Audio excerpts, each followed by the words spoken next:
from Lagos. This is the Morning Brief. I'm Jeffrey Uzama. Welcome to the program.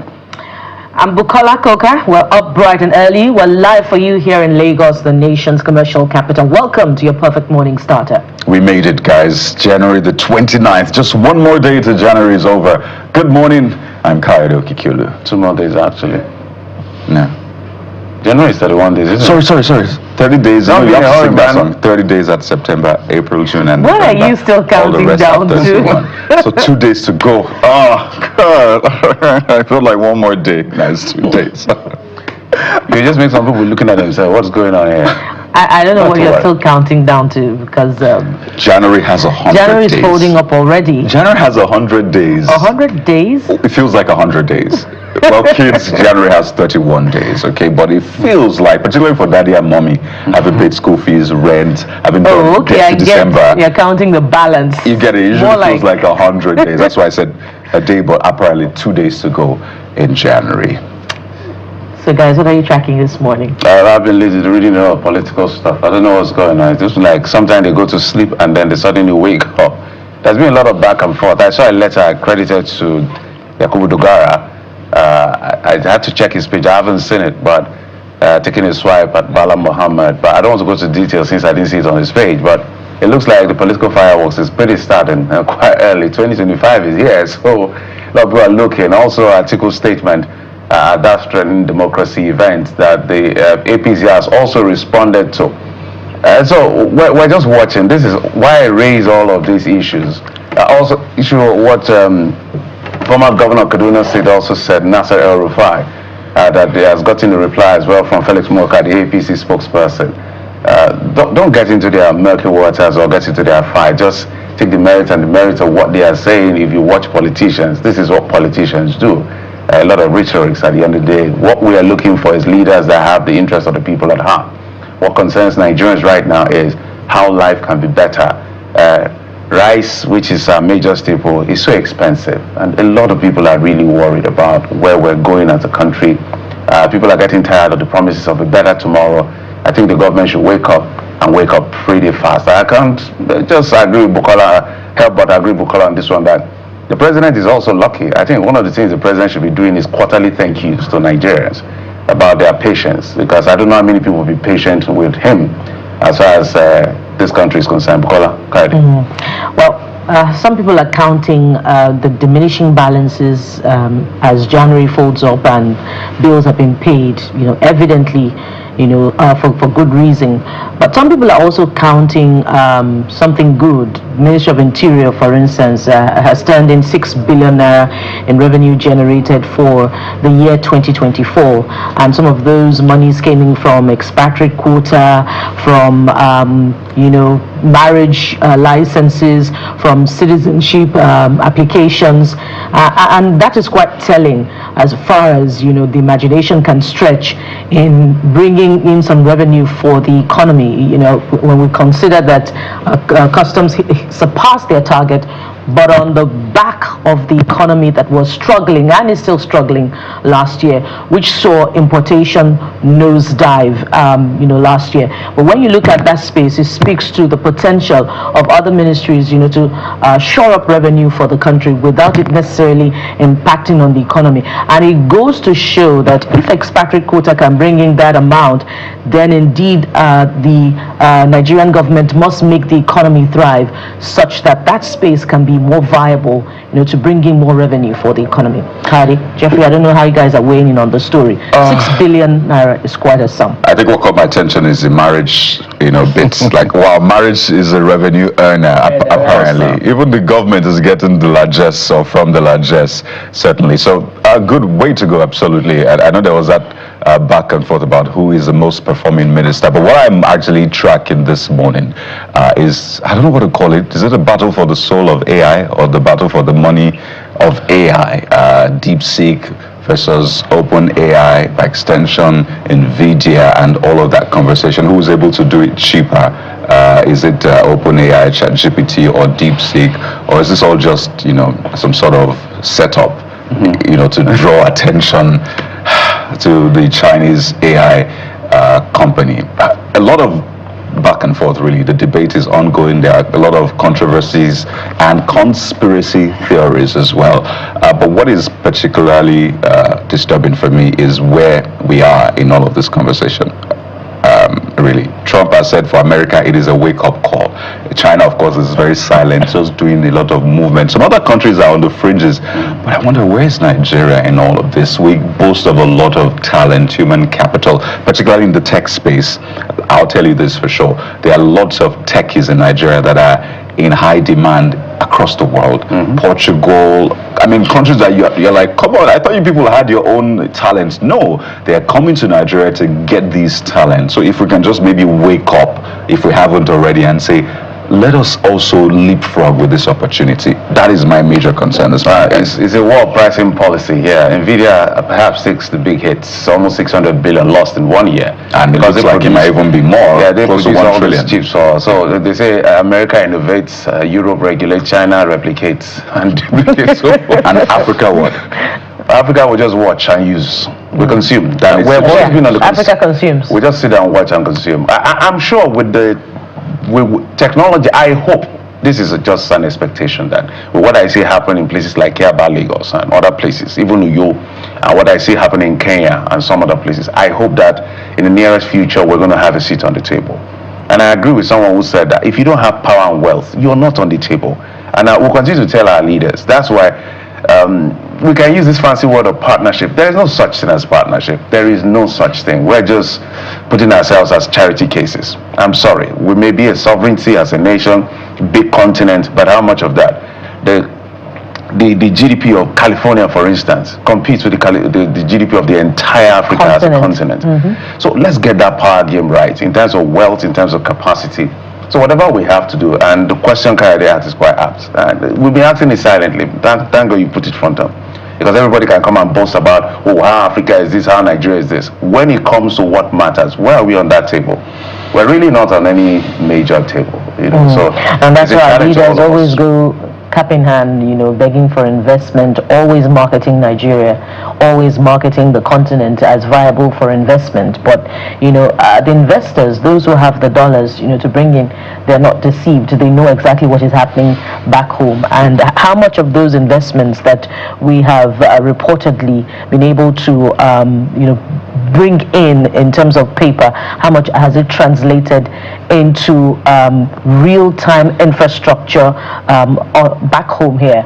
And we know the answers, to that particular important question. Yeah, guys. Okay, let's get to some of the things we'll be doing today. And we're going to start with a conversation around democracy. Muhammadu Bawumia, the Vice President of Ghana that just left office, had posed a very serious question about the issue of our democracy. Well, in that particular event, the former Vice President that took Abubakar also made presentation, and that presentation has sparked conversation and reaction from the APC, talking about strengthening democracy. Well, it took a huge swipe at internal party politics and the role of the judiciary in safeguarding democracy, talking about the threat posed by the judiciary. Here we go again on this conversation. We'll talk about that today. Speaking of democracy, the exit of Mali, Burkina Faso, and Niger Republic from the Economic Community of West African States set to take effect from today, and we highlight the causes of this move and its implications on West Africa and Africa's economy, and of course the future of democracy on the continent. It's quite interesting because we're going to have a sit down with a Nigerian singer and songwriter who instead is trying to bring together African artists literally with his own craft, and would go through this conversation with him, what influences his mission and how well that has been able to bring some sort of integration, maybe not politically but entertainment wise, across the world. And that will not be all. And finally, Emery Matthew, the man who brought together 1,000 people to sing 10,000 songs, or reasons rather, joins us to give some insight into the project from inception to execution. Quite important. I love the blue. That's my favorite color, by the way. Because in case you're buying me a suit. Just know that. By the way, one of my favorite songs, 10,000 Reasons. Yeah. Particularly when you hear children sing that song, it just, Beautiful. It just makes you feel like, oh, I wish I was still a child. You can be a part of the show this morning. Head over to WhatsApp. Yes, you can be a part of the show by going to WhatsApp. Send us your messages. We'll get loads of them, and I tell you, we actually go through those messages. You can send us videos as well, whatever's happening around you. I understand it might rain today. Did you smell it, Bukola and Kaya? The rain smell? Well, I didn't smell it today. I smelled it, and then my weather forecast also predicted some light showers. So yeah, Okay. that's what's happening. So if it rains where you are, let's get pictures or images of And if perhaps you your very smell first it, rain. please tell us so Jeffrey can be convinced That this is real. that indeed you can smell the rain. All right, so let's head right into the papers, guys. And what are we tracking from the front pages this morning? The Where we're Vanguard starting newspaper from? Okay, is go first, ahead. and I think this just pushes the Trump decisions home. It just brings it home, rather. So you get a sense of how it really may or may not affect you as a Nigerian or an African. So take a look at the front page of the Vanguard newspaper first this morning, and this is what you see on that front page. 5,144 Nigerians face arrest, deportation from US. And there's another writer there, Kadi. Hit me. 3,600 among non-detained immigrants, 1,454 in detention for various offenses. They're already in detention. Leave them to. Leave them to serve out. I'm sure quite a number of them Compared to will Nigerian prefer to prisons, continue to for serve out heaven's sake. their terms.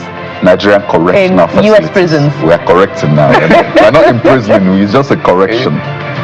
Have you gone to? When was the last time you visited a Nigerian correctional center? I think we should go and visit. Quite and often, see actually, things. either by proxy. Yeah. Really. And yes, it goes without saying, Jeffrey.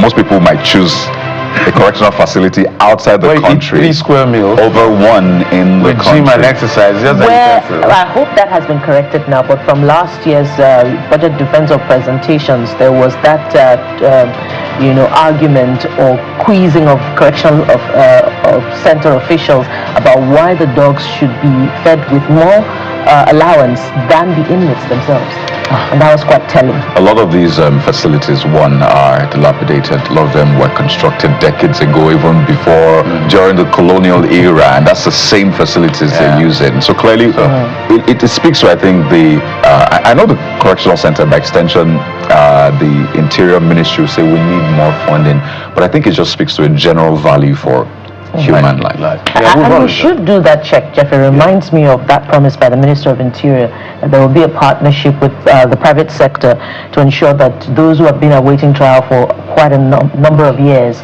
would be released on some sort of arrangement to decongest the prison. How has that gone through? Have the prisons been decongested by any stretch of the imagination, by any form of percentage quota? It would be nice to know to see how far that went. So clearly, they've not been arrested, they've not been deported. So let's put that contextualize it. These are the people that will likely be coming back to Nigeria. 5,000 persons plus, well, maybe facing deportation, arrest and deportation, given the immigration emergency policy that is signed with the executive order. But we can see on the front page that Polo literally just took over every other thing we wanted to see on the pages with a letter of gratitude to the President for signing into law the act establishing Nigerian Maritime University of Okerenkoko, Delta State. So that's from Tampolo. Is it the chairman of Tantita now? Tantita, yes. Okay. So I literally just took over every other newspaper. Okay. Maybe let's go to the next one. Daily Independent. Lingering crisis. PDP BOT meets today. National Secretary position tops agenda. As Governor Mba Wabara Akombudu orders Sean Southeast PDP stakeholders meeting. Southeast PDP leaders found a crisis over party scribe past confidence vote in Anyang. So, when we were talking about this thing last year, I used to smile and have this banter with Olobun Agba, not Ologo Agba, Olobodion. All right. When we're, you know, it was when we're arguing that the PDP neck will not hold. So I'm winning that. I wish we bet. We did. And I'm sure he's watching right Yeah, now. he's watching. Yeah. He said, I know you remind me that you said it would not hold. Well, Mr. It looks more to me like easy sail to the villa yet again in 2027, perhaps for the ruling party, if the opposition party is unable to get its acts together. It's been 2 years down the line after the last presidential election, and we're still having this conversation. So where is the PDP in 2027? We don't know what's going on. They've just been not sure of. We're not sure what is going on with the PDP, but the party is very unstable. Too many, we call it interest wrangling within the party. So they've not been able to hold neck. There's also a problem with the APC, just that the PDP is louder. I can't remember the last time the APC held a NEC meeting. NEC meeting is supposed to be quarterly. Every quarter, review what's going on in the party, make some decision and all of that. That is in all their constitution, by the way. But that has fallen flat on its face. Because according to Magnus Abbey, for instance, in Rivers State, he said there was enough anti-party to go around. Wike did open anti-party, he did anti-party, everybody did anti-party. So if you want to discipline, where do you want to start? So it's interesting to see how this plays out. Now is the position of the National Secretary, Samayawo, and I think Mr. Ude, he actually had called for a stakeholders meeting, but the people who don't believe he's still in charge said, we're not coming. So the names are listed. So let's see what happens with, I also know that Mr. Wike, the FCT minister, has constantly taken a swipe at the BOT chairman. So everywhere you turn, there's war in the PDP. Anyway. So how many positions are now in contention in the PDP national executive? The question is how many positions are not in contention? At least the national publicity secretary is not in contention. Yes, national publicity. Not anymore, right? Yeah, national publicity is not in contention. Not anymore. It was in contention. It was in contention. But the biggest one now, that is the national secretary. It used to be Damago, whether he should go and be replaced by an appointed. Oh, that's a chairmanship now. Yeah, I mean, it used to be him. He has a chairmanship position, but that is still there. But it looks like the national secretary position. Oh, I get it. Is a bigger problem now. So, oh dear. Okay, so from Daily Independent now, let's head out to Blueprint newspaper, and there's a big story on the front page there. EU commits 19 billion, is that euro now, to Nigeria's democracy, good governance.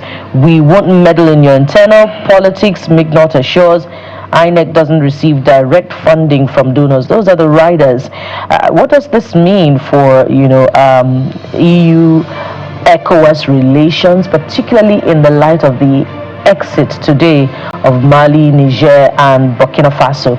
We know that there's now a rival body in that space. That would be the IAS, Association of Sahel States, that would now be relating with the European Union henceforth, besides the ECOWAS body.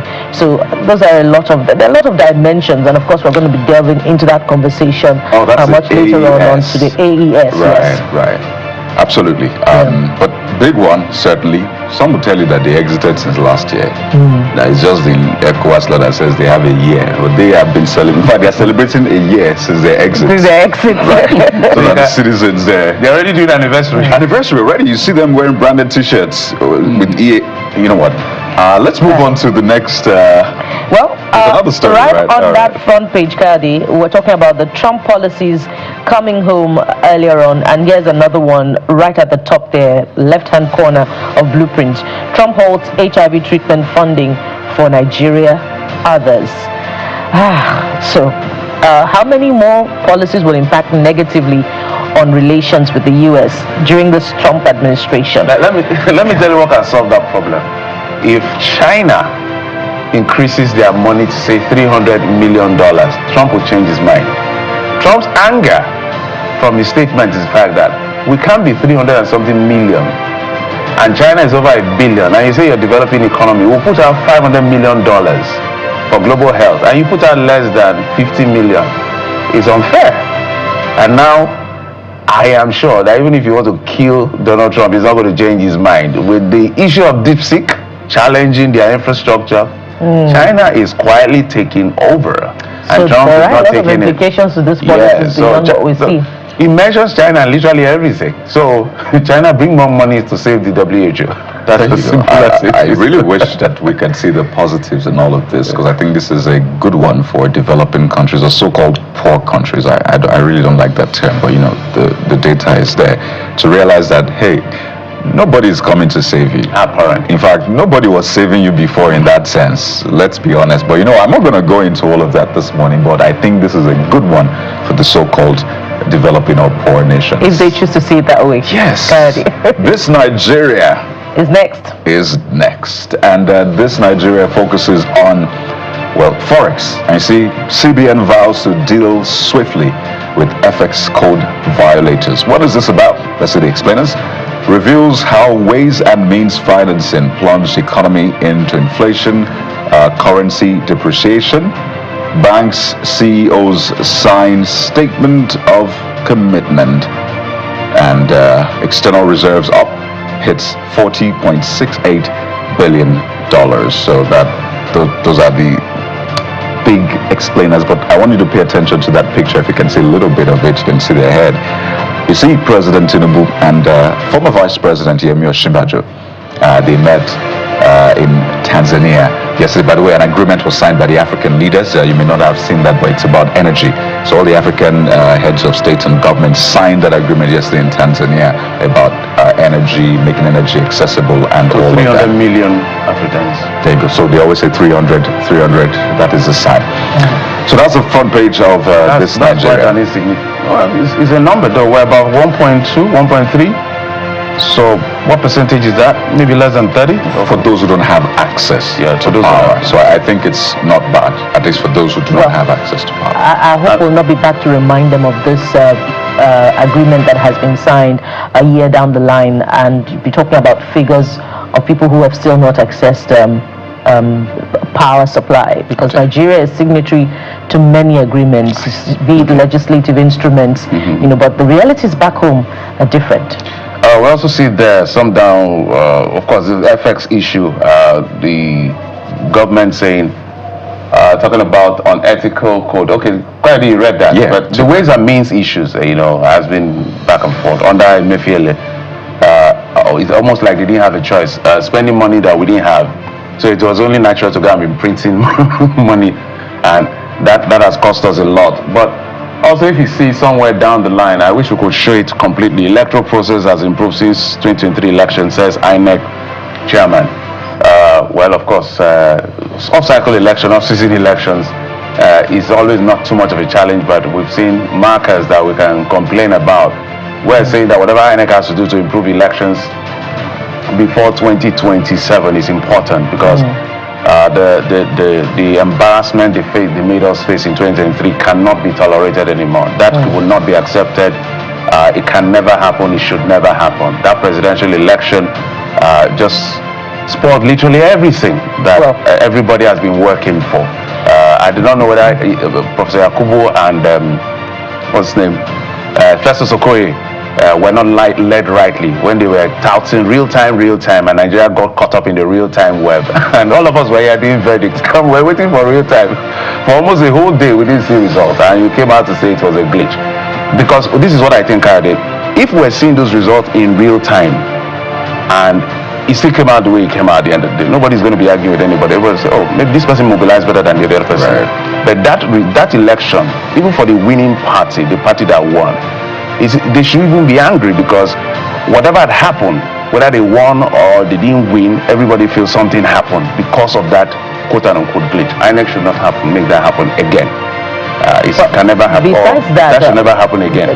This report can only be true when you view it through INEC's lens. Besides the aspect of electronic transmission of results, if you looked at the other aspects of election conduct, even for the recently concluded off-cycle elections. If you spoke with civil society and the citizens themselves, there is still a lot more that should be done to improve the electoral process, and that's why the advocacy is strong now that the National Assembly, should accelerate the electoral amendment process to ensure that there are stronger instruments with which the electoral process can be managed in the near future. So INEC, the process has only improved in your own lens, not in the lens of the rest of the generality of Nigerians. Confidence building. All right, so guys, we'll take a quick break now. When we come back, we'll get to that first conversation. Well, it's about the letter written. Is it a letter now? A statement or remarks? Paper presented. By former Vice President Atiku Abubakar, talking about how to improve our democracy, taking a swipe at some institutions and internal democracy within political parties. Join us again.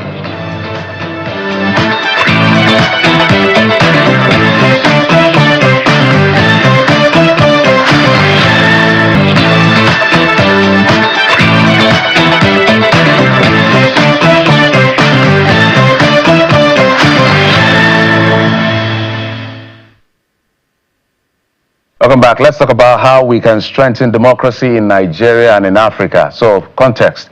There was an event, I think 2 days ago, where we had the special guest from Ghana, former Vice President Muhammadu Bawumia, who had talked about the fragility of our democracy and the need for political leaders to put the interest of the people above theirs. Well, other leaders of Nigeria also made presentation, including Atiku Abubakar, the former Vice President, who was the presidential candidate of the PDP in the last election. And he said a lot of things. It was quite a lengthy paper he presented, but he made some recommendations as to how to improve democracy, taking a swipe at internal democracy within political parties, and also the role of the judiciary in protecting democracy, even saying what they do sometimes is a threat to democracy.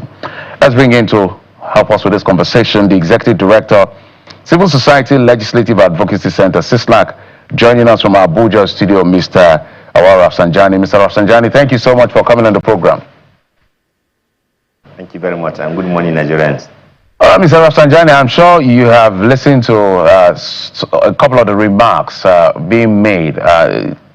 We can't say just about enough. We have examples of what is going on when it comes. I want us to speak broadly first around the continent, then we can now trickle down to Nigeria as to the fragility of democracy and that call by everybody that it seems to be like there's something on the decks of political leaders to sustain, preserve, and protect this democracy.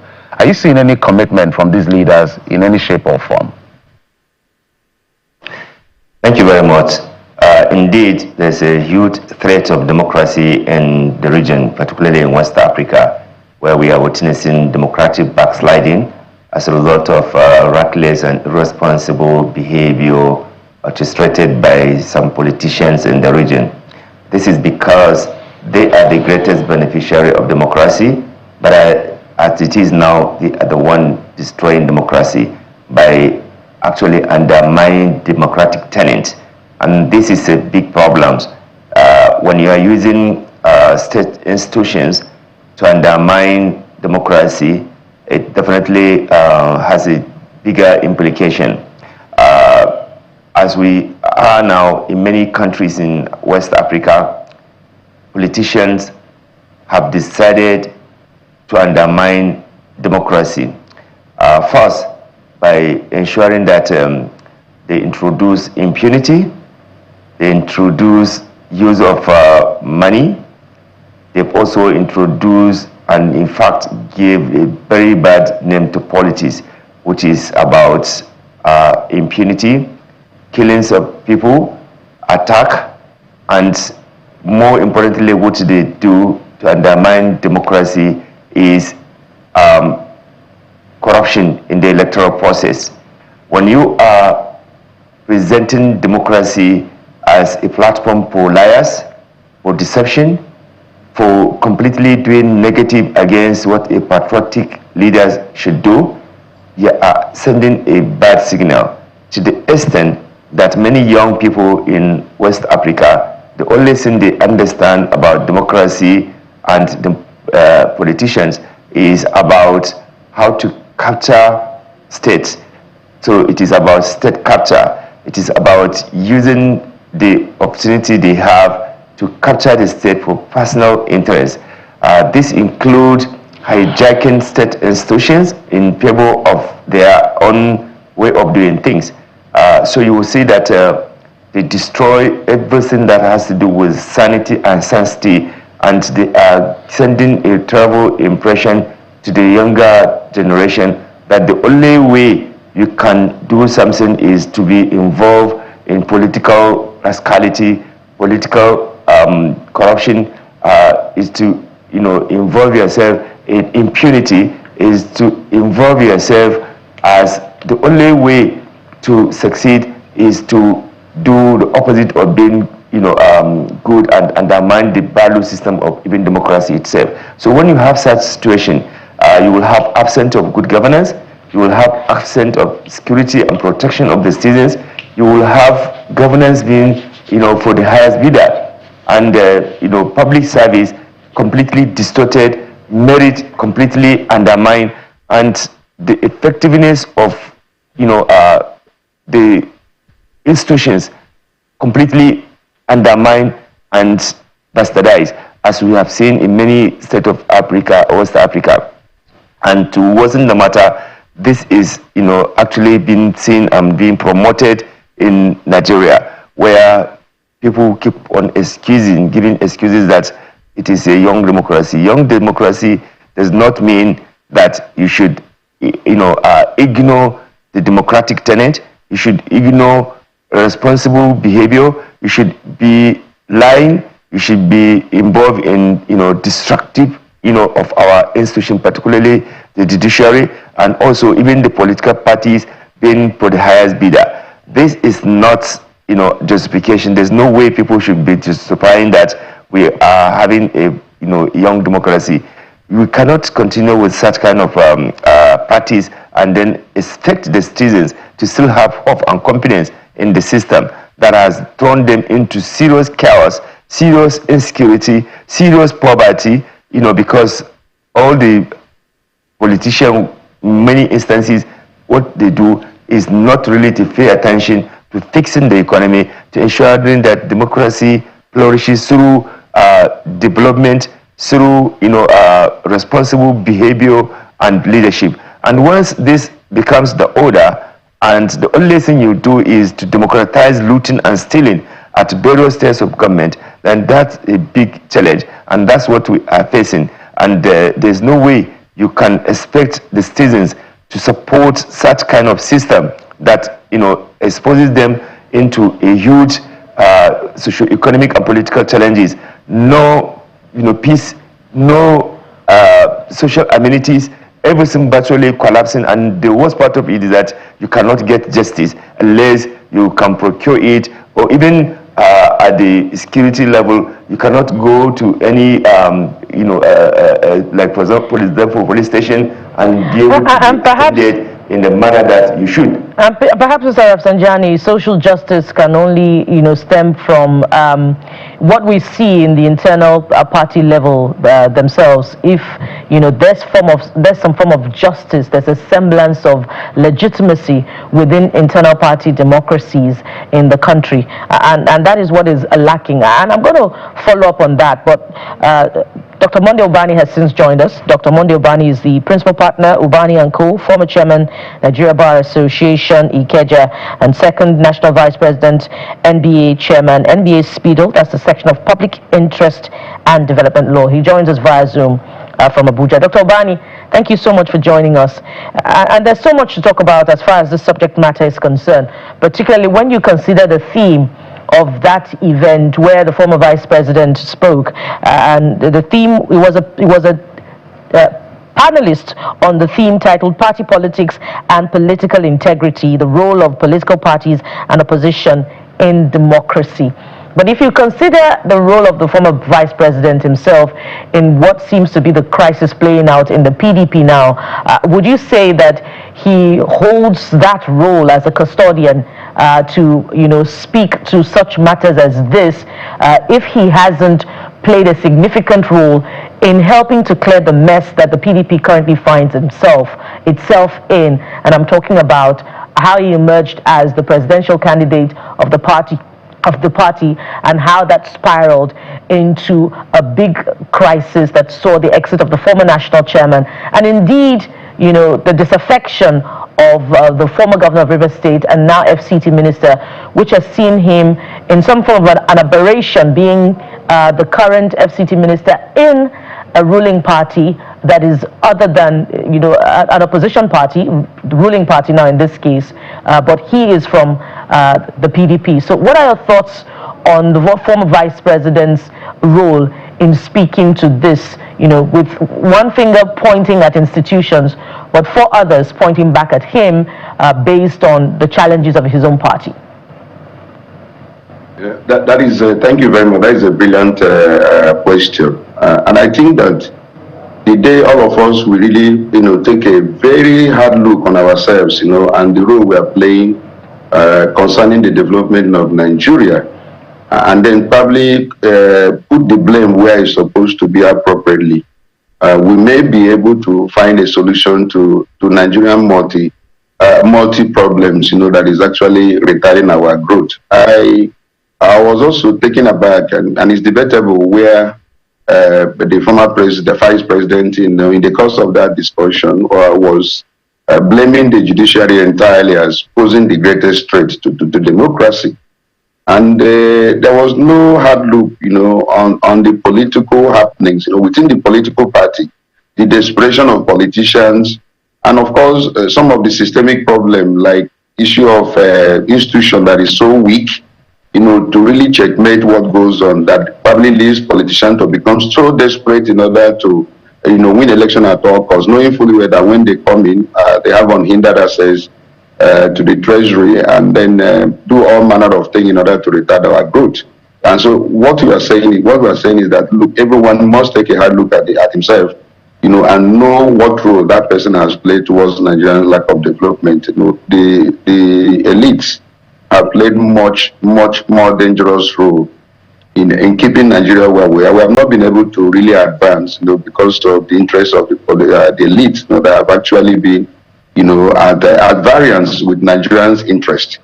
The former vice president, did a lot in terms of when he wanted to contest, in 2023, and there were issues raised by some of the political members saying, look, how can you come from a region and you have the chairman also from that region? Try as much as possible to show some level of equity and justice. And that advice was ignored, even though, whether the person was saying it from a selfish point or from the point was that there was a point being made that you can't produce the chairman of your political party while you're also running for the presidency. That issue was not addressed.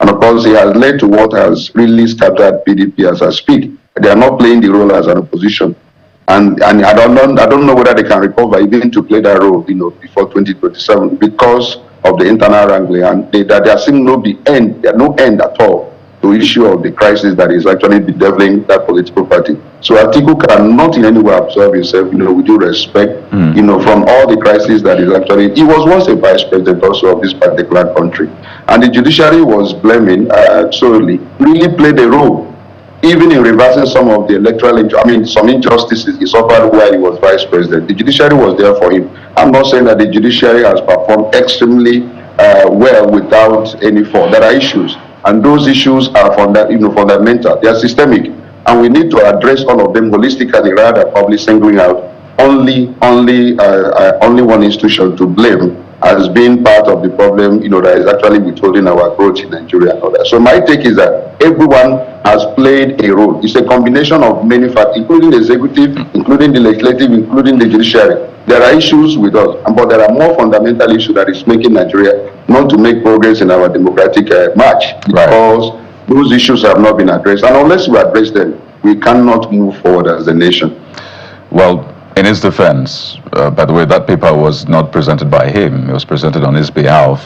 In that 5th point where he mentioned the judiciary, he said that the judiciary is arguably the biggest threat to democracy. And that's the point that we're arguing. But I want to go back to point 1, because it's also important to mention the other threat that he talked about, and I think it has been said that there's enough blame to really go around. But Mr. Rafsanjani, let me quickly come to you on this one, and I just wanted to briefly speak to it. And he talked about people ceding ownership of political parties to big men.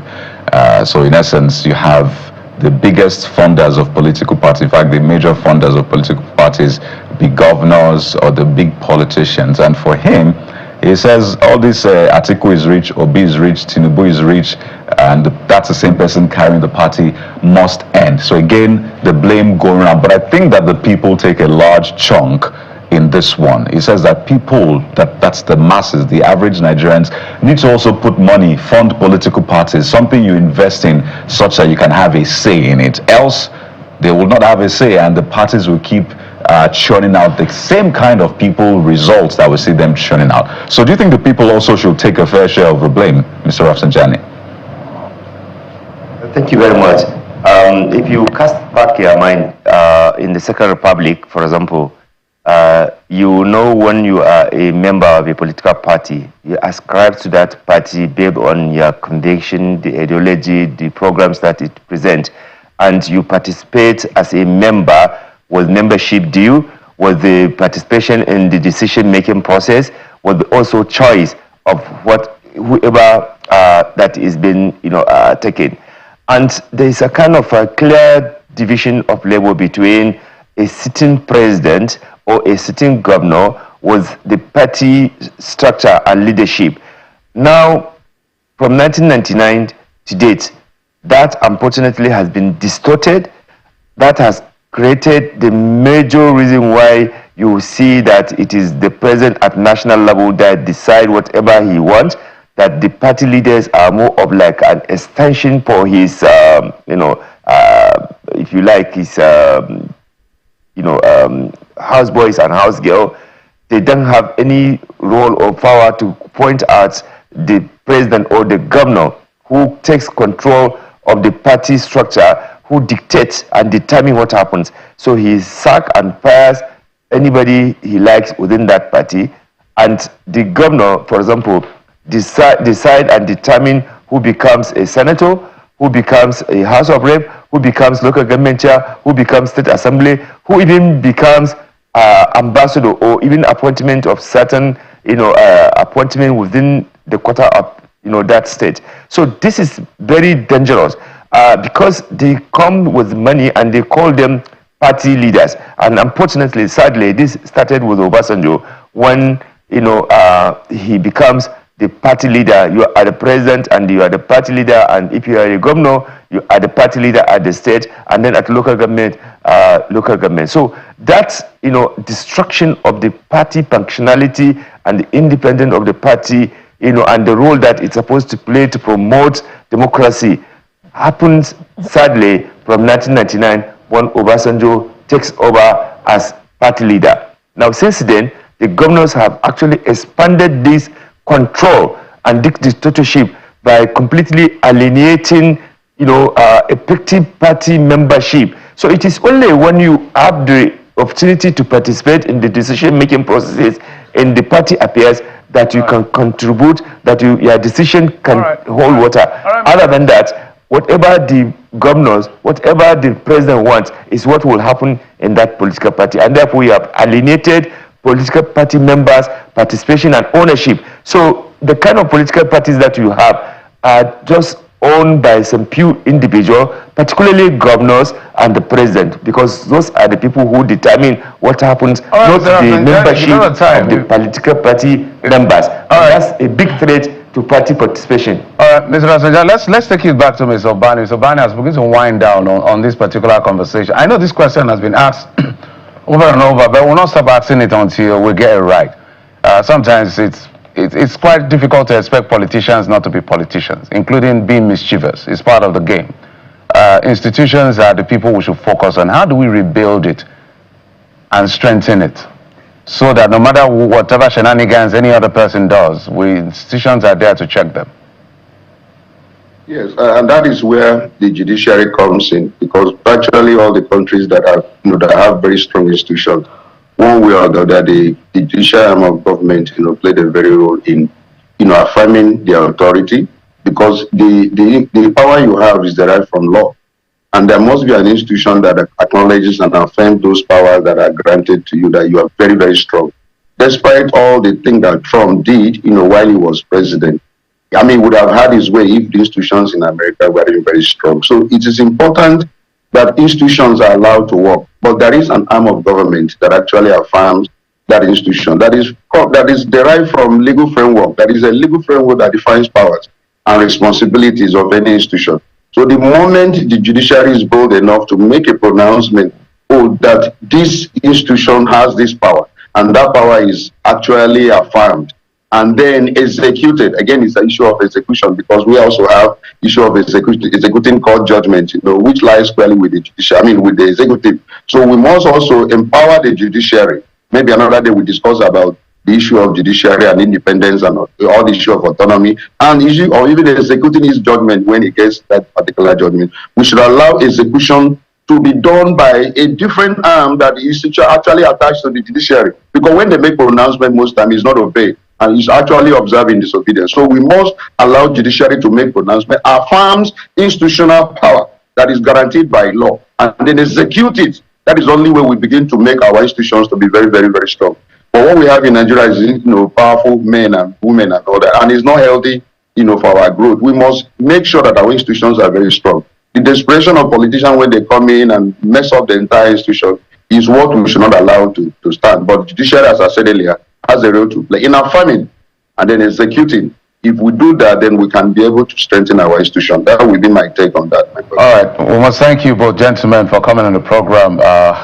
Dr. Mondo Bani is the principal partner of Bani & Co., also former chairman, Nigerian Bar Association Ikeja, and the second national VP of MBA Spidal. We also had with us Awal Rafsanjani, Executive Director, Civil Society Legislative Advocacy Center, who joined us from our Abuja studios. Thank you so much for coming on the program. We appreciate you. Thank you very much. All right, I'll take a quick break now. When we come back, we're going to talk about the West African sub-region. I think today is the day when Mali, Burkina Faso, and Niger will actually officially exit ECOWAS. They made that threat. ECOWAS has accepted. It begins today. We'll be bringing you that conversation in just a moment. Join us again.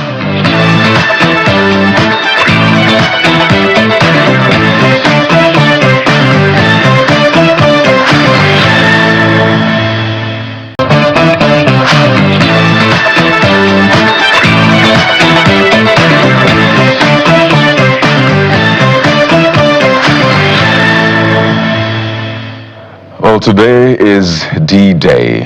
Mali, Burkina Faso, Niger having, shown their decision to leave ECOWAS. So it used to be 15, take 3 out, that's 20%. Now we're left with 12.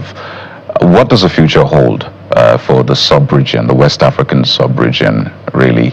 We're joined on the program by Ambassador Joseph Ayalogu, Nigeria's former ambassador to Switzerland and permanent representative to UN in Geneva, joins us via Zoom from London. Good morning, sir, and welcome to the Morning Brief. Yeah, good morning. Morning. Well, I know for residents or citizens of these countries, they are already jubilating. They're celebrating 1 year since the exit, but as per the provisions in the ECOWAS law, they've given them 1 year grace period to see if some sort of negotiations, conversations could be had to perhaps make them reverse that decision. But what is now more important is what the future holds. President Bola Tinubu overseeing ECOWAS, and this happening during his term. Well, Guinea had previously been suspended anyway, and I wonder, what does this mean for the sub-region? Does this change anything materially? Is this a wake-up call for ECOWAS? Is this going to mean maybe worse reality for the countries leaving and one staying? What do you foresee? Well, thank you. Well, of course, when there is a break in a relationship, there's always a worry, especially as what led to it was not necessarily, it wasn't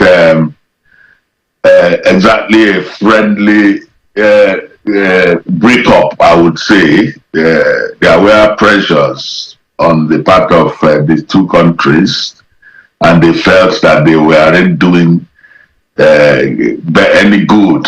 Their relationship, the existence within the ECOWAS system was not necessarily protecting their interests. Of course, that was their perception. Anyway, the ECOWAS, of course, felt that they had gone awry with regard to the political values. That's the democratic dispensations. So the background is important. The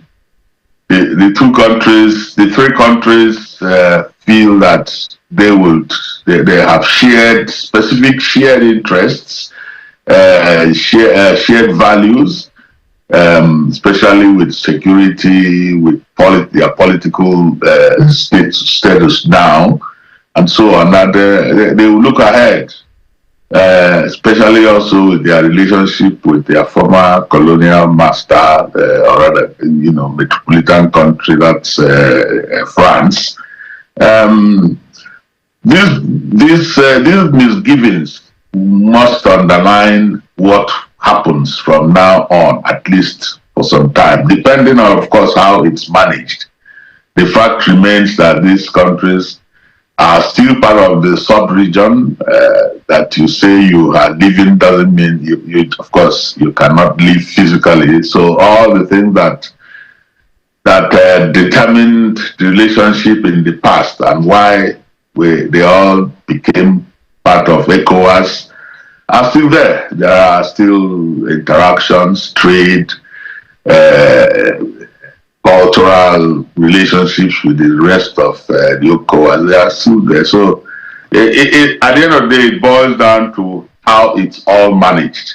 As much as possible, it should not be seen as the end of the world or for both sides. It just calls for a new approach, new approach to whatever the issues are. If you think of the economic trade relationship, which was the background.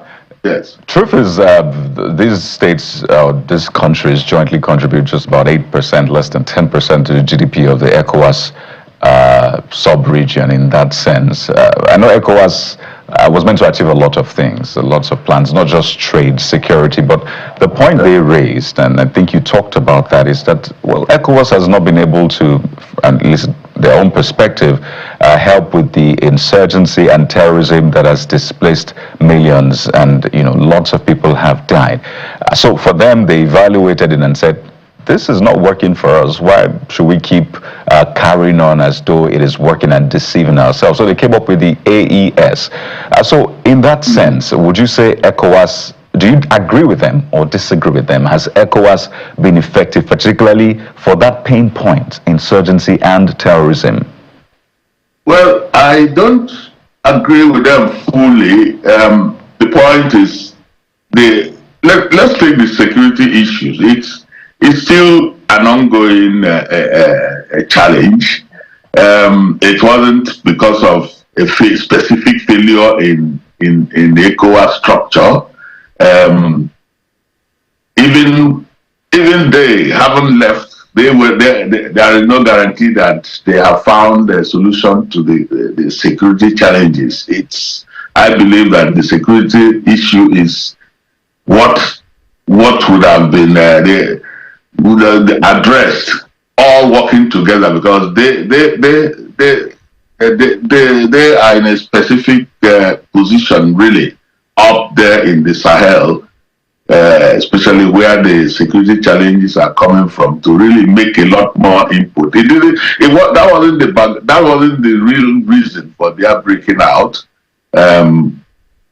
But what one would hope is that, having separated or gone away, that the issue of security is still a collective regional challenge of ECOWAS, and the two groups will be working together still to deal with them, especially with regard to the security challenges. So, Ambassador, beyond the security challenges, let's look at the stability of democracy itself on the continent, particularly when viewed within the context of celebrations in these countries by their citizens about the significance of today. So where lies the legitimacy of ECOWAS and its efficacy in ensuring democratic stability on the continent, particularly if we have not yet exited that coup scare on the African continent? Well, you know, there are various divergences now. We must admit that when we talk of democracy, it could mean all sorts of things. When these countries that broke up look at ECOWAS, they would find some challenges. They would find some worries that even the concept of democracy is not truly what it is. So they're not worried about democracy itself. Of course, I guess that at the point they should, because you have a military coup after some time, and of course when you do, there is a groundswell of support, and if the coupists will think they are representing the people, but gradually this fades away. We've all had that experience, and there will continue to be a demand for democratic dispensation. They think that what they have now enables them to deal with their challenges.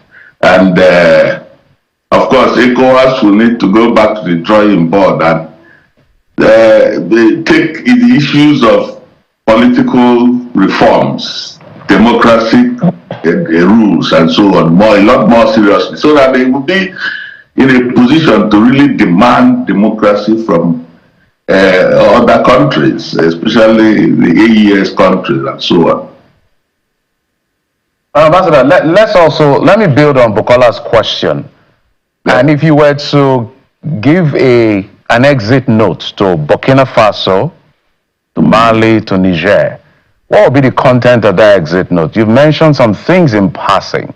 We've not seen a timeline, because the way the response of ECOWAS to the coup is also another kettle of fish that may have triggered the reaction in terms of ego and power game. These are military men. There's a way they understand how these things play out. So if there was a footnote, if there was an exit note, what will be the content? Because we can tell, given examples of what has happened in Africa, there are possibilities that instability may not have exited the door. Well, of course, a footnote or a note is, well, I would say take it easy. You have broken out. Democracy is still the best way ahead. The euphoria you feel you enjoying, people out in the streets healing you will fade. Of course, at the end of the day, it has to do with the type of governance you deploy. At the end of the day, we call it dividends of democracy. It is expected that if you do well, the people will continue to support you, and that it shouldn't be a timeless. There has to be timelines. It shouldn't. I would, of course, tell them to begin to think of when they would finally hand over to civilian administration. Not too long, but definitely it should be at the top of their list, because when they don't, then they will slip back into the challenge, the failures of the past. Where past we had in Nigeria, you stay too long, then you're no longer wanted, and the military government administration will continue to be a problem. Yeah, Ambassador, just without trying to cut, because why I asked that question, I don't think we have seen any timeline in any of them, because ECOWAS went from hard rejection to soft rejection, and you see what played out with even Robert Mugabe. That was quote unquote an arguable coup, but it was allowed to stand, whether it's fait accompli or like in Sudan. Mm-hmm. But we're not seeing anything that suggests that these guys are ready to exit anytime soon. Well, yes, that is the current reality. One would expect that gradually it will change. I would suggest that we will give them some time. We shouldn't.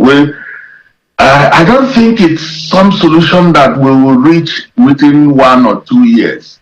We can anticipate up to 5 years. But then, at a certain point, there has to be, insinuations or suggestions that they should start having timelines. But you can't force them. If you force them, then they might even tip overboard. So it's a delicate balancing act. I would say give them time. Simple. All right. Let's expand the conversation, Ambassador. We have joining us Mr. Adamu Garba, Global Affairs Analyst and former APC presidential aspirant, joining us virtually from the nation's capital, Abuja. In fact, he's in our studio in Abuja as well. Mr. Garba, welcome to the morning brief. Just get right into it. Do you sense a certain fatigue with all these political unions and global treaties in that sense? You see Trump sort of withdrawing from the WHO and having that stance that says, well, us first, all of these, thieves to us, I'm going to pull them off. And now you see countries like, Burkina Faso, Niger, Mali celebrating 1 year, even though there's a 6-month grace period that has been given. But my point is this, do you sense a global trend of a fatigue towards all of these unions and alliances, since a lot of them look at it and say, it's not working anyway for us? Well, this is the trend that is happening. You can see immediately on coming of Trump, there are a lot of reorganization, and even before he comes on board, there are so many threat and constant threat in the international alliances. You've seen NATO itself is under threat, due to some of the pressures they are facing from the US. And you can see also when France was openly against United States, when the US decided to create an AUKUS, Australia, New Zealand, those alliances that are designed to contain China within the East and the South China Sea. So when you look at all those kind of configuration, it is actually the trend that is also cascading down here into Africa, where you've seen that so many people are demanding for new reorganization in order to contain certain specific interests. So what is happening in ECOWAS is not altogether disconnected from this issue, except the fact that most of the global organizations are demanding for reform that will carry their interests. If you see what even Trump is doing, especially, he's asking Canada, which is his neighbor, on tariff, just to negotiate a new term that is beneficial to the US. So it's a situation whereby you are a neighbor, like ECOWAS, Burkina Faso, Mali, Niger. They share, of course, borders with Nigeria and so many other ECOWAS countries, and then decided to pull out directly, a kind of a hard decoupling, without demanding for reforms that is obviously needed. Then this is not actually a good thing, but for them and for us, and most specifically for them. I want to tell you the truth that actually Nigeria tried. Nigeria showed a very serious leadership in the crisis. People like us were one of the first set that decided to start asking Nigeria to stay action when there was this declaration that military will invade, and ECOWAS decided to declare that military will invade if they don't come back at the beginning of the crisis. We stood up and insisted that this should not happen because we saw it as a trap that could boomerang into very serious political consequences and also insecurity challenges. But eventually Nigeria actually carried this leadership, extend very good hand. We have people-to-people level diplomacy that was extended to them.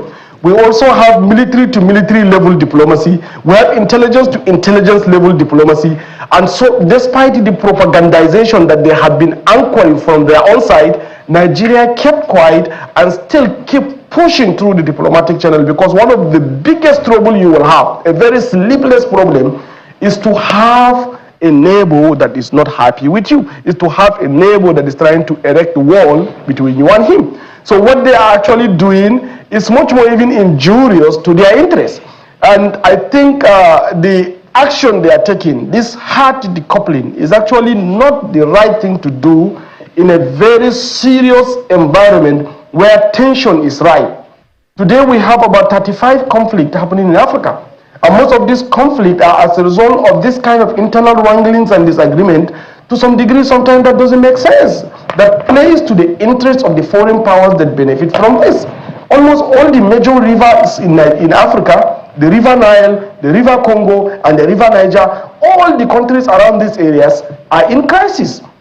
So a situation whereby we have some new government that emerge, militarily in these countries, and they are trying to do a hard decoupling, erecting massive walls between them and the neighbor that is very strong, like Nigeria, and then also trying to propagandize against Nigeria, despite Nigeria keep extending an olive branch in every way, including a lot of coordination that took place, especially during COVID, where we have West African Health Organization, WAHO, that did a lot of effort due to ECOWAS coordination strategy, whereby this region in the whole of Africa recorded the smallest amount of death due to COVID challenges because of the ECOWAS protocol regulation and also organization to contain this kind of pandemic. So there are a lot of benefits that they're supposed to anchor. But when they decouple, you have 132 staff of these countries that are working in ECOWAS today.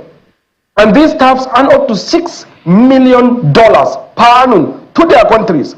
I know these Francophone countries, we do businesses with them. There's a business we did in Togo that is just $2 million. It takes us nearly a month to liquidate the money because they hardly get Forex. So these staffs alone give them up to $6 million per annum. And a situation whereby you want to just decouple, I think it is not a very good picture. But as the ambassador said, it is important for us to keep pushing for this. It is important for us to keep pushing for. Yeah, Mr. Garba, I'm just wondering whether, ECOWAS' later reapproachment to those countries, prevailing on them to stay within the organization, anchored on the initial stance, that really coups are not to be tolerated on the continent. We stand for democracy. I wonder if it's not a sort of recant, when you later go and prevail on these countries to stay and even give them a grace period. That's on the one hand. On the other hand, the sentiment echoing from these countries is that ECOWAS has lost its relevance and it's now becoming a hindrance to development on the sub-region itself. So what is the future of the efficacy of the organization itself when you consider this and the fact that these countries have now decided to align with countries like Russia and Turkey and have turned their back on France? What are your thoughts on these myriad of issues surrounding the exit of these countries? You see, the protocol establishing ECOWAS, one of the charter is that military coup is not going to be tolerated. And wherever there is military coup, the other bodies will come and ensure the restoration of civilian administration. But there is no gainsaying, there was no gainsaying that ECOWAS need massive reform.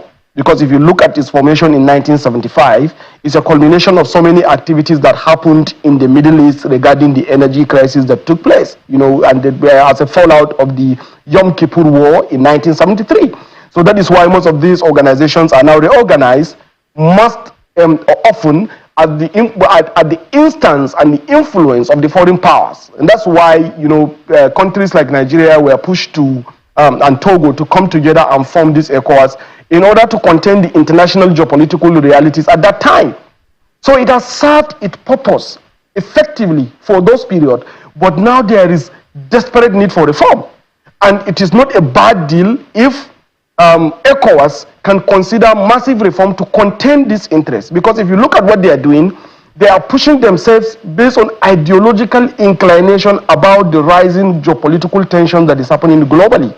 As you say, the alliances with Russia, with Turkey, to some degree with UAE. It is the kind of drama that we are seeing still happening in Sudan, where you see the two generals are fighting.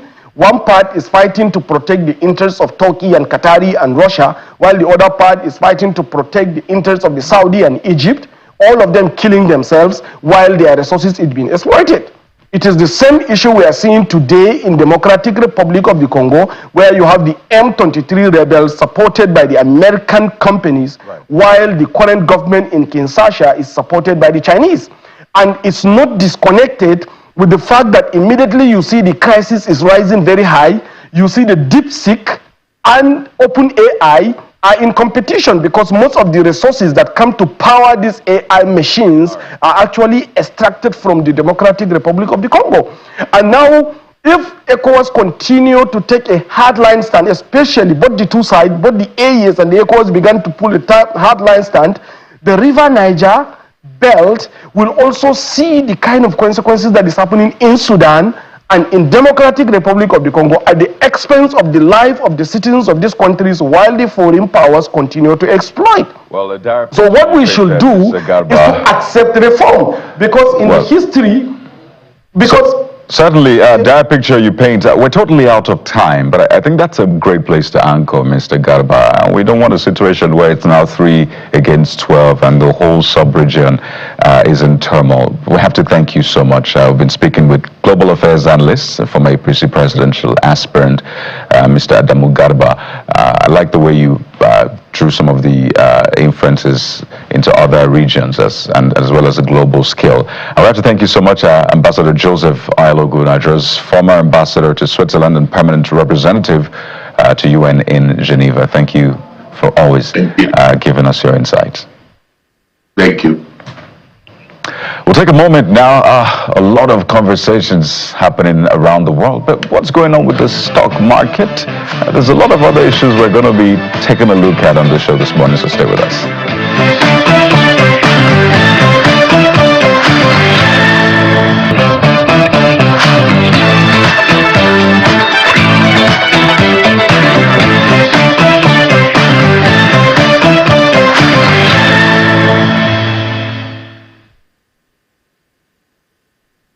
And time now to look at the stock market, but there's a bigger market, and Ladi is going to put us through all of it. Our business correspondent, Ladi Williams, joins me now. Hello, Ladi, it's good to see you, and you're looking good, by the way. Thank you so much. Yes, it's good to see you too. And the market is looking even a little better, at this point, talking about the global markets and the domestic market. But let's start with some market-moving news. At this time, we see DeepSeek. Yeah, we're seeing that DeepSeek route. That's easing at this point, and I guess investors will be seeking deep. At this time, no pun intended there, because now all of that route we saw on Monday with the likes of NVIDIA dumping hard yesterday on that news that this Chinese AI platform, they're able to develop cheaper than the likes of NVIDIA and the big guns out there. So all of that, investors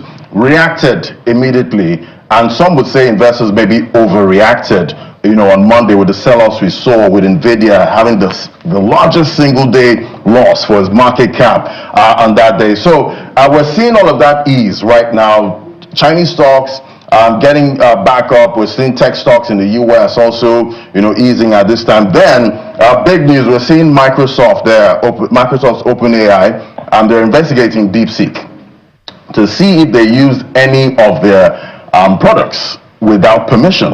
So I'm guessing this could go two ways. Could that lead anywhere significant? Yeah, because if OpenAI and Microsoft find out DeepSeek really did use their technology, to produce this, then we might see all those tech stocks that took a nosedive start to pick up, because that recovery could get stronger, with that news. But if it goes the other way and DeepSeek, we see their hands are clean, it might dump all over again. But Ladi, should we be worried? Is there going to be any trickle effect to the local market here as a result of all for now, the local market, not much, because even on Monday when we had that deep rout, for most of those stocks, the NGX started with a bang.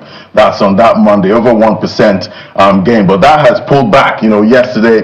Then we see the markets also bracing for the US Fed's first meeting of 2025, and that's the first one under President Donald Trump. At this point, markets consensus is they're expecting a pause, which could be either a dovish pause or a hawkish pause, because at this time we've seen the US, where they've been cutting rates, since 2024, and we're expecting they might cut rates even more. But investors were pricing in like a 4 rate cuts, in 2025, but they're saying it might be 2, at this point. And we know how risk assets don't like rate hikes. So that's what investors are bracing for this meeting. The first one, we've heard from Donald Trump. He's saying he wants interest rates down. Is Jerome Powell going to bow to his music? We have to watch, all of that. We'll see how the Trump sentiment will affect that exactly. cut. The earnings season, that's kicked off. At this point, earnings season, we're seeing some of the listed companies in Nigeria. Yesterday, I did a deep dive on some consumer goods stocks. We're seeing some kind of recovery. 2023, 2024, most of them had huge FX losses, but we're seeing that ease, in the fourth quarter of 2024. So with the stability we've seen with the Naira, and hopefully that continues, then we might see some of these consumer goods stocks actually start to improve. Are there any positive projections coming up for the back of the CBN code policy that has now been introduced yesterday? Yeah, so that's actually helping at this point. FMs has been great, for the market, and we've been able to have that clarity. Everyone's seen, how the Naira is trading. And that's helping, with investor confidence, with the Naira. So it's helped keep the Naira stable, with the CBN governor did say the Naira has been stable since June, 2024. And we've seen that it's been trading in a range, and it's respected, that range. We don't see wild swings, to the downside or upside. That's for the Naira. So that's good, for business at this point. So looking at the cryptocurrency market, we're seeing Bitcoin also made a recovery. Bitcoin was also impacted on Monday by DeepSeek. DeepSeek, right? All risk assets, tech stocks, they were hit. So Bitcoin did dump to about $97,000. That's huge. Yeah, that was a big drop. So we're seeing a recovery there. So I'm guessing investors here are also watching what's going to play out with Microsoft's investigation on DeepSeek. The investors watching out. So however that pans out, yes, it will impact the crypto market. It could gain or it could reduce, even crypto. So investors need to watch out for that investigation. So Ethereum's not left out, $3,119. Then for yesterday, we saw the market, that's for the NGX, the local stock market, it closed in the red after starting the week with a big bang. Most of us thought that would continue, throughout the week, but we saw a pullback thanks to Dangote Cement shedding about 3.75% of share price, closing at 385 Naira. Then we also had FBNH, that's one of the big banks there. FBNH, that was down about 5.49%, 29 Naira, 25 kobo. So investors now watching out for all of those earnings, coming out for most of these listed stocks, and that's driving sentiment. Investors are also positioning for dividends. So when you see some of these stocks go up, you see that investors see that, we might have juicy dividends coming from that company, so let's pile some cash into that. So a lot to look out for is the midweek trading session, and definitely investors will be looking to make some money today with most of the news coming out. Yeah, we're definitely relying on you for more tips on, where to put in our funds before the end of the week. Exactly. Thank you so much, Ladi. Our business correspondent there, Ladi Williams, taking us through the stock. Thank you for calling. And from this point, we'll be back with more on the program. This time, we'll be looking at the entertainment sector, and particularly those who are trying to bring us some form of integration now on the continental and even the global level. So it promises to be an interesting conversation. Stay with us. We'll be right back.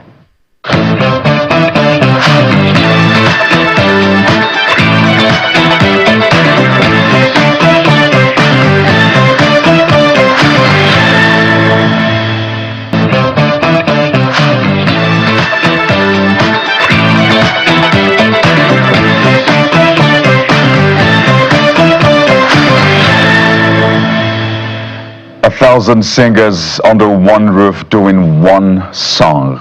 Phenomenal. Because if you try to bring together 2 people or 3 people just to sing a song and you give them parts, you know how tough it is, right? We're joined this morning by, the man who envisioned this and was able to bring it to life together with 999 people, I guess. We have Emery Matthew joining us as a music composer and is right here with us in our Lagos studio. Good morning. Good morning. First of all, how were you able to get 1,000 people together?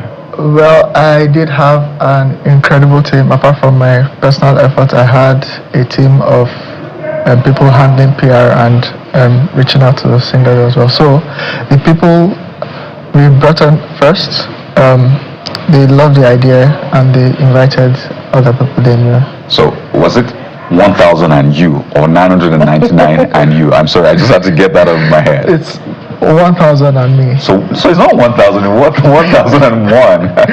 Yeah. Amazing. And so a lot of people see the finished products. That's what we just watched, right? And they're like, okay, no big deal. But now seeing what happened before, how long did it take you to rehearse? How long did it take you to just get the lines? What kind of resources went into this? Okay, so in terms of the rehearsals, we started rehearsals about July and we recorded in October. That was about 3 months of rehearsals. Rehearsals almost every weekend with a few weekends off for them to have some break. So that's 3 months of rehearsals. Planning started about 2 months before then. We started recruiting the team that would handle production, sound, and PR, and the team that will work with me in persons of Victus, Martins, Manuela, and a few other persons. Then, yes, we started working straight on. Okay, so yeah, I'm sure you've gotten this over and over again, but I'm going to ask it yet again. What's the motivation behind getting 1,000 singers under one roof? What did you hope to achieve? Okay, so I hope to achieve 2 things, basically, plus more, but 2 things. One is that unity, because the singers are not from one denomination, although most of them are predominantly Catholic, because that's where I am. That's where most of the singers I know, but it was open to people from all sorts of denominations. So the Anglicans, Methodists, Pentecostals that performed with us. So one thing I hope to achieve was that unity, that when we worship in our various churches is the same God that we worship. So the denomination should not create a divide, and we should be able to come together to do something. That's one. And second thing I wanted to achieve is an elevated quality of performance in our choral space. I want to do more in Nigerian and African choral music space to show that we can do more than we are doing now, and then there's value in it. So how are you going to sustain this? Is this a one-off thing? And the objective is lofty, elevated choral performance, but in the long term, are you going to go back to your small group kind of music ministration or performance, as the case may be, or you intend to sustain this? Okay, so I do intend to have more projects of a similar nature. It's not a standing group, but it is a project that is now alive and it's going to take a life of its own. So I definitely plan to put together subsequent renditions and projects like this. Of 1,000 singers. Yes. So what's the feedback that you've gotten from this so far? So everybody that has reached out to me and reached out to people in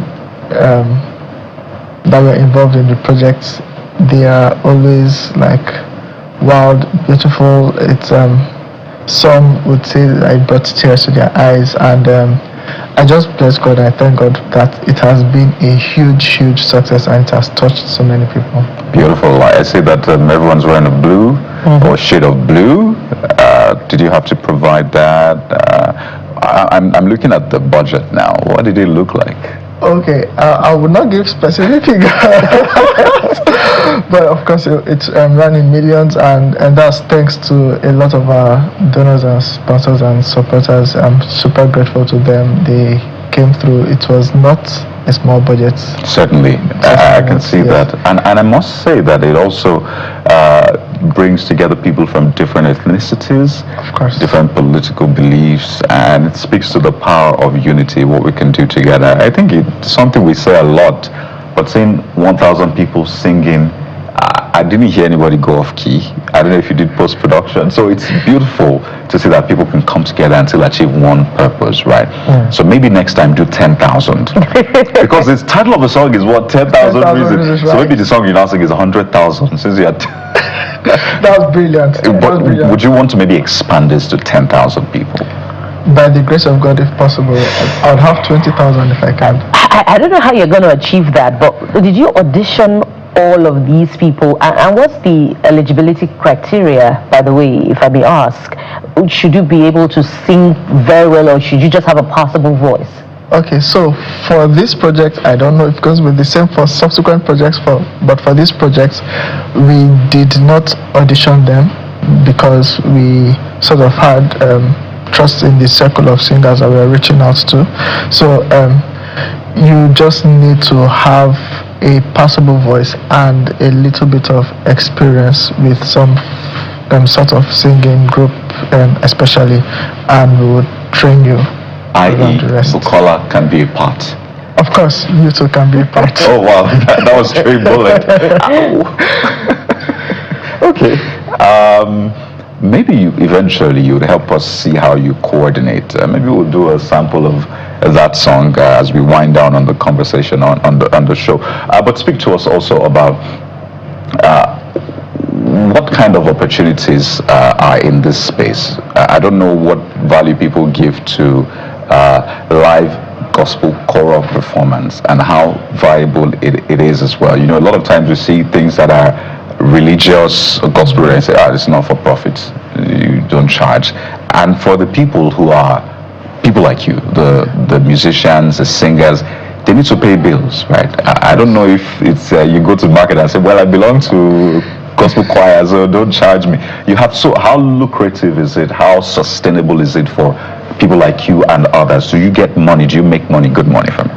Okay, to be honest, I'm just coming out personally into this space, but I do know that yes, it is possible to make money. I'm looking into that, but that is not my primary purpose for this project. I do have other projects I write music in. So this has been 100% altruism. You don't intend to, recoup what you have invested in this assembly of singers. So that's, like I said, it's not really the intention, but of course I would try to do that. But the YouTube views will bring in the money, right? By the grace of God. Eventually. And I see that you have already about 62,000 views on your YouTube channel. Yes, yeah, and counting. Yes. Good. So let's do our audition, because I've been looking forward to this. So what do you look out for? Imagine you were to audition us now for 1,000, this 1,000 choir. What are the things you look out for? How do you, conduct the interview audition? So on the surface, we'll look out for your just how you sing, like how expressively you sing. Then That is clearing his voice. look at the tone of your voice, and then how well you can stay on key, your ability to stay on key. Let's try. Okay. Let's try it. So how does it work? Maybe it's the ladies first. That would be Okay. I mean, so how I would typically different people. Oh yeah, we also do check for range, like your pitch range, so that we can place you in. So let's do an audition. Yeah. Good afternoon. My name is Kayode. This is Bukola. We're here for the audition. Yeah. So sing for us. Any song? Any song of your choice. Twinkle, twinkle, little star, how I wonder what you are. Do I continue? Awesome. I at least have a bit of information from that. Oh, I hope I don't go off key with this one. Kanye, you put me on the spot. Okay, I'm just recovering, so pardon my voice. Of course. She sings well, by the way, but go ahead. Twinkle, twinkle, little star, how I wonder what you are. Up above the world so high, like a diamond in the sky. Twinkle, twinkle, little star, how I wonder what you are. Oh, awesome. So As to whether or not you will be part of this, certainly, yeah. We made it, Bukola. Okay. We made it. Yeah, we did, right? Yeah. So I sense you are sort of a baritone, Right. although a proper range check would determine. How do I check for my range? So we would play a number of pitches that you would replicate, so we'll tell how deep you can go and how high you can go, and the quality of your voice in the different ranges. That would determine your part. I can't tell for you, but as to whether or not you will be part, certainly. Oh, I'm encouraged. There's hope. I love the fact that you're walking us through the rudiments. A lot of people want to go into music and you just assume that I can't sing without first knowing. And if you check, you see that singers, at least in other climes, you can see their range. You can see what range they have, the vocal tone or texture. All those things are recorded. It's part of their profile. But thank you once again for reminding us and for the audition. By the way, this was not, we didn't fix it, you see, we didn't induce him. It was based on merit. We have to thank you so much, Emre Matthew, music composer, for bringing together 1,000 singers, and we look forward to you doing great things. Thank you. It was a great honor to be here today. Thank you so much. We'll take a moment now. That was our 2 seconds of fame. But we're back with more on the show. Stay with us.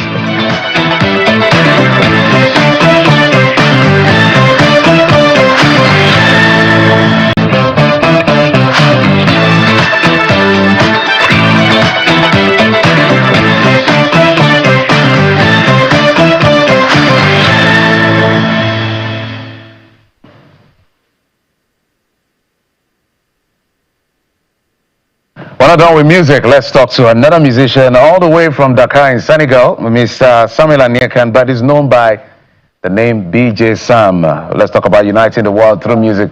Mr. BJ Sam, thank you so much for coming on the program. It's a pleasure. Thank you so much. Thank you for the invitation.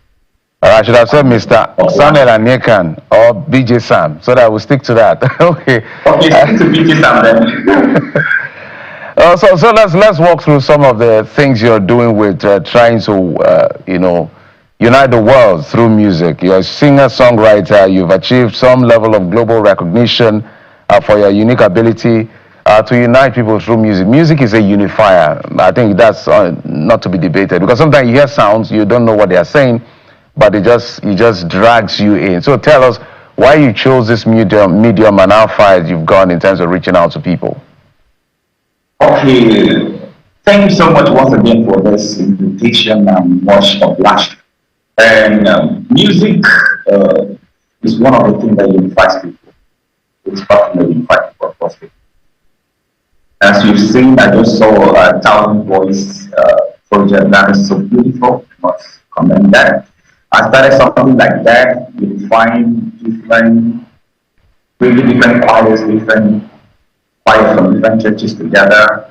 While I was in one country like that, maybe some time ago, I was trying to bring them together. I started this project like that. Even while I was back in Nigeria, I've almost tried to bring musicians together.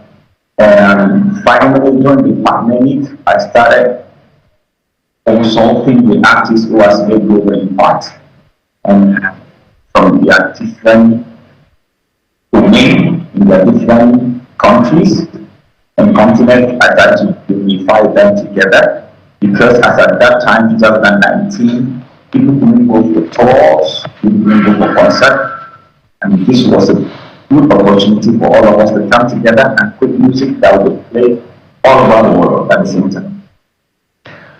So where is it? I'm just wondering why you are in Senegal. Are you based in Senegal, or a project took you to Senegal? Is that where you're doing your thing with music? No, not really, not really. I came to Senegal not quite long ago, a few months ago, just a couple of months ago. I also teach in the university right here. And I travel a lot, like you have seen. I have a couple of concerts and talks in different parts of the world, treated for the sea already. Different part of the world, we are trying to calculate it. And you can see my musicians, they are not based in Africa, they are based in, most of them are based in Europe. So I travel a lot anyway.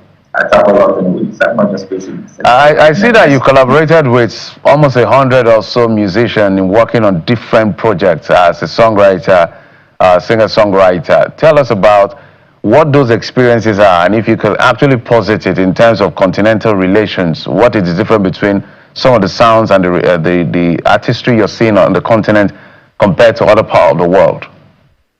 Basically, what I tried doing is that I tried to bring musicians from Africa, from all the continents of the world. Remember, we have different music, genres of music. We have different instruments that are being employed in this music. So how do we unify those musicians together? And remember again, we have to sing reggae, rock music, different genre, different voice, texture. So I needed it's just the wisdom of God, because this is something I received from the dream. I would say that I'm going to be unifying artists. So it was very easy for me. Even when I'm using written to me, a lot of people, that's how a lot of people I see trying to fathom how I've been able to come about this project, achieve this thing. It's just the grace of God. So what I do is that people recommend. I have known few artists already. I knew few artists from the beginning, which I just sent message to, and I said I need artists recommend the best drummer you know. People start recommending. I know this particular drummer from Switzerland. I know this particular drummer from this. I will check their profile. I will see how far they impacted their world and their country, and I will pick the best out of them. I will go for the guitarists. I will check for the best guitarists. That's what I do. If you see all my songs, I've been trying to unify extremely gifted musicians across the world. And that's what makes this music so beautiful. And what I do is that I try to make sure that the music is something that everybody can sing onto, everybody can hook onto. It's not a music, if it's too fast, it should be adaptable, compatible with everyone. So I make the music beautiful by the wisdom of God. And everyone has been always adhering to the sound, because the sound is so captivating. So for people to understand what we're talking about, so basically what you did was you made sure that every continent of the world is represented in this anthem that you're using to advocate peace and development. Let's talk about funding. Did they do it pro bono with you? Did you pay them? Because that's also critical. Okay. Basically, most of them, few of them are just giving tips, and some of them will, and mostly all of them, I have a contract with all of them, most of them. Practically most of them, then whatever is generated from this project will be slated across board, across everyone involved. So that's how we've been working on this project. And few times I need to pay few people from Africa, few people who are into the production. But basically the major big stars across the world who are really big figures, you don't just pay them tokens, you have to pay them huge amount of money. Most of them participated voluntarily because they love the sound. Whenever they hear the sound, this sound is different. I've never heard this kind of sound before. I've been singing all my life. This particular sound is different. It's unique. I love your text. I love your sound. So all of them are willing to participate on my production. Well, thank you so much, Mr. Samuel Anyakan, also known as BJ Sam, doing big things to unite the world, joining us from Dakar in Senegal. Thank you for coming on the program. You're welcome. It's a pleasure. Thank you so much. All right, we'll take a quick break now. When we come back, remember that video that went viral where a lecturer was, surprised when his students came with different gifts to present to him, I think on his birthday, for being such a wonderful teacher and guidance lecturer to all of them. So I wanted to find out what exactly is playing out here. Why is this lecturer being celebrated? Mr. Lagunju joins us on the program in just a moment. Join us again.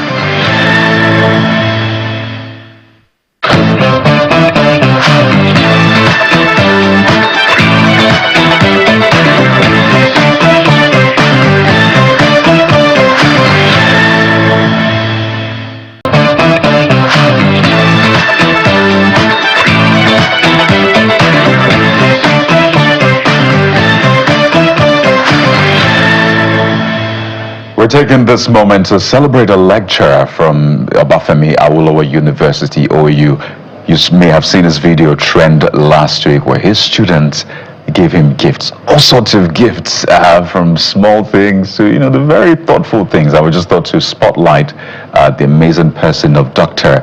Ezekiel Olagunju, joining us virtually on the show this morning from Ile-Ife in Osun State. Dr. Olagunju, good morning and welcome to the Morning Brief. Good morning to you. Thank you for the invitation. I don't know if those gifts have stopped coming. I imagine there's still more gifts coming in, but it was a heartwarming moment seeing your students, just from the people that dropped water to ones that dropped drinks. Some we didn't even know whether they just put a nylon bag in front of you. How did it feel, Dr. Olagunju? Well, I felt and I feel very great for the love from the students and their appreciation. It was heartwarming, actually. Dr. Olagunju, we need to investigate you.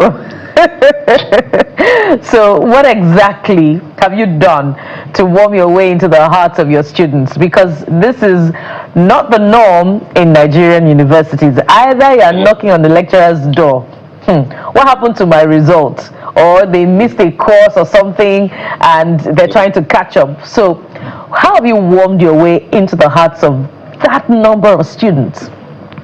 Well, it has been my life's passion. Actually, there are three major things that influenced my life or that led to this kind of appreciation. Number one is my past.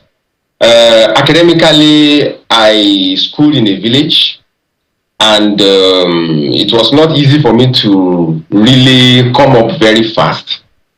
But then, despite the fact that I schooled in the village, seeing myself successful and becoming a lecturer, it made me to know that anybody can excel in life.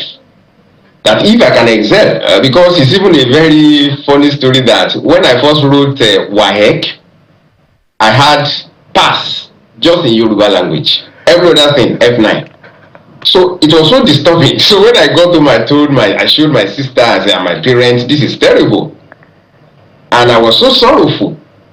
But my sister said, you better thank God, at least there are people that didn't pass anything at all. So that I even have P in Yoruba, that I tried. I was encouraged. I had to write the exam again. And eventually I passed, and then I started learning languages, and I said, wow. So when I look back, coming from 0 level, 1 pass in all the courses I did in secondary school, and today that I'm able to speak several languages, and I'm a lecturer and all that, I have the strong belief within me that anybody can make it. So because of my past, I don't see anybody that cannot make it among all my students. Even the worst, I lift them up, I support them. Number 2 is my passion for my students. I am so passionate that I have a vision that all my students, for now they are still very young, some of them didn't even know what is going to happen in the future, but I have a passion that if I treat them well, if I teach them well, if I educate them well, that are going to be great in life. And over 22 years of practicing this passion and putting this passion to play, I have seen that desire coming to realization. That those young children of 22 years ago, I now see them in America, see them in Germany, see them in the embassy, see them in different big places, many of them earning more than me. So, wow, the vision is coming to realization. Amazing. So number 1 is my past, number 2 is my passion. Amazing. Number 3 is, okay, I think you wanted to talk. No, you can tell us number 3. We don't want to miss out on anything. Number 3. Okay. Okay, number 3 is the fact that I'm a child of God, my pardon. Once I became a child of God, born again, I have the love of God in me, and even when those students are doing the wrong thing, I still look at them as my own, as from the perspective of the love of God. I still love them, and that helped me, and it is still helping me. Beautiful. To really start to model their lives and prepare them for a better future. Beautiful. So what we're trying to do is maybe replicate you across universities. So maybe 9 out of 10 lecturers would be like you, and the students will have this kind of testimony. But maybe it's also important to help students see from the perspective of a lecturer. I'm not excusing any lecturer going overboard, but how tough is your job as a lecturer? Why do we find lecturers either cranky or just not accessible? It's just a very funny demeanor you find on a lot of lecturers. Is your job that tough, or is it something that you are not happy about? You wish you were probably traveling around the world and not stuck in some, lecture room lecturing students that are Gen Z? Well, the work of lecturing is actually very interesting, but it's like somebody that is preaching and is not called to preach. Somebody that is preaching just to hand money, that person will not preach well. If somebody is a lecturer and he has passion for what he's doing, then the person will do it well. Because the truth is this, it's not that, the situation in our country, the take-home of lecturer is nothing so special, and if care is not taken, one will want to be angry with those students because when you think of, okay, this is the little the government is giving, one may not really be passionate about the work.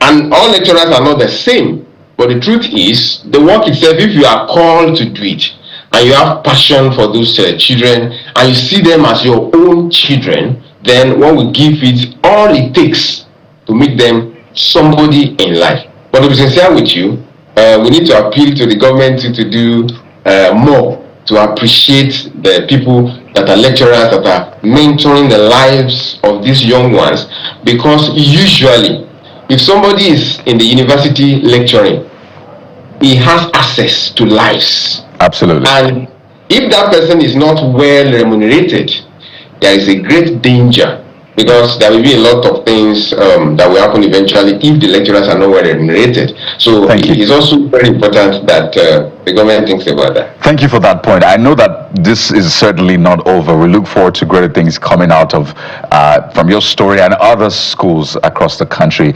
You're a German language lecturer, so do I say Dankeschön? Dankeschön. Okay, I think I got that a little bit. We've been speaking with Dr. Ezekiel Olagunju. His video trended last week, and it's beautiful to hear his philosophy, how he approaches his work. Thank you so much, and thank you to your students, the ones that gave you drinks and water and stuff. Thank you to them as well. God bless you, Dr. Thank you very much. Thanks for having me. Absolutely. It's such a joy seeing the joy on his face talking about his students. You don't find that every day, from Nigerian lecturers, and we hope to replicate Dr. Olagunju in other lectures. But we have a few trends to touch on just before we go. Kade was sport for choice, but let's start with this one by gospel singer Mercy Chinwo, which is what is trending right now.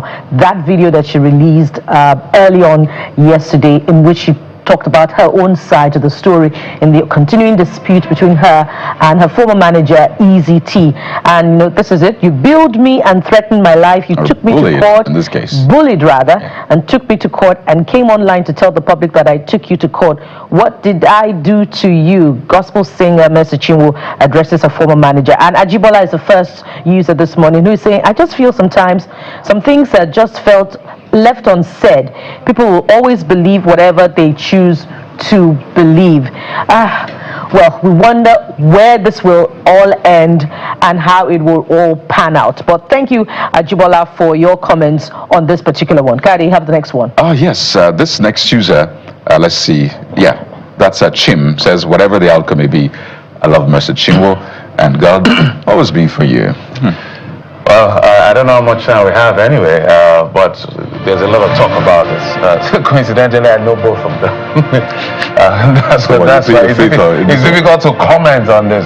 But I hope that they go dark on the media fireworks because of the sacredness of what they do. One is a gospel music record label, the other one is a gospel artist. So that makes it a bit more sensitive. Well, I hope it's resolved in the interest of the faith that they both represent in this particular case. This is tricky business too sometimes.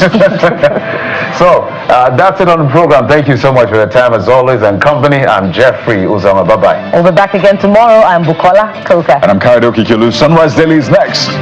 Goodbye.